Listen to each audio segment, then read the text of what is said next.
అందరికీ నమస్కారం అండి. నా పేరు యాదగిరి దాసు, దళిత సేవా పరిరక్షణ జిల్లా అధ్యక్షుడు అండి.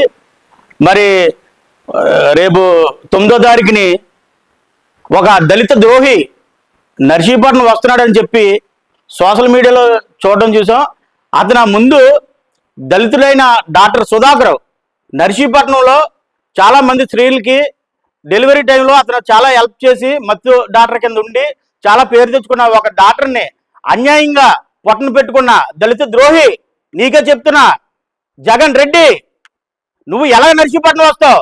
ఒక దళితుడైన డాక్టర్ సుధాకర్ని చంపేసి ఇప్పుడు ఏదో దళితులు చదివే కాలేజీకి, డాక్టర్లు చదివే కాలేజీలకి వచ్చి ఏదో అక్కడ ఏదో జరుగుతుందని చెప్పేసి క్రియేట్ చేయడానికి నువ్వు నర్సీపట్నం వస్తున్నావు. ముందు డాక్టర్ సుధాకర్ సమాధి ఘాటుకి వెళ్ళి మీరు, అలాగే గణేష్, పెట్ల గణేష్ వెళ్ళి అతని పాదాలకి సారీ చెప్పి క్షమాపణ చెప్పి అప్పుడు ఏదన్నా చేయాలని నేను దళిత సంఘాల తరపున నేను కోరుకుంటున్నాను.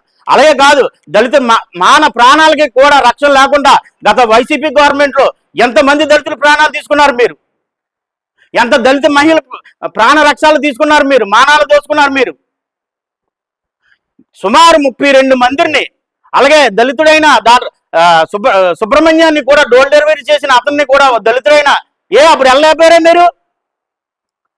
మరి దళితుడే కదా, వెళ్ళి పరామర్శించలేకపోయాడే? అంటే మీ ఎమ్మెల్సీ ఉన్నాడు, మీ ఎమ్మెల్సీ చంపాడు అంటే దళితులు చంపేసినా మీరు వాళ్ళ వెనకాల భుజాలు వేసుకొని వెనకాల తిప్పుతారు. అంటే మా దళితులు అంటే అంత లోకుగా కనపడుతున్నారా? దళితుల ద్రోహి మీకే జగన్ చెప్తున్నాను. ఎలాగొస్తారు మీరు నర్సీపట్నం? ఒక దళితుడైన అమాయకుడు డాక్టర్ని ప్రాణాలు తీసుకొని చిత్రహింసాలు పెట్టి ఇక్కడ లోకల్ గణేష్, ఉమాశంకర్ గణేష్ అతని హస్తం కూడా ఉంది. ఆ రోజు కూడా పార్టీ ఆఫీసులోకి వెళ్ళి అతని ఇబ్బంది పెట్టి అతని చేత ఒక లెటర్ రాయించుకొని మీరేం చేశారో తెలీదా? పెట్ల గణేష్ గారు, మీకు తెలీదా ఎలా రప్పిస్తున్నారు అతన్ని? జగన్ ఎలా నర్సీపట్నం రప్పిస్తున్నారు మీరు? ఇంకా ఇక్కడ నర్సీపట్నం నియోజకవర్గంలో ఉన్న డాక్టర్లందరినీ కూడా ఓ దళిత డాక్టర్ అయితే చంపేస్తారా మీరు? మాస్క్ అడుగున అతను చేసిన పాపమా?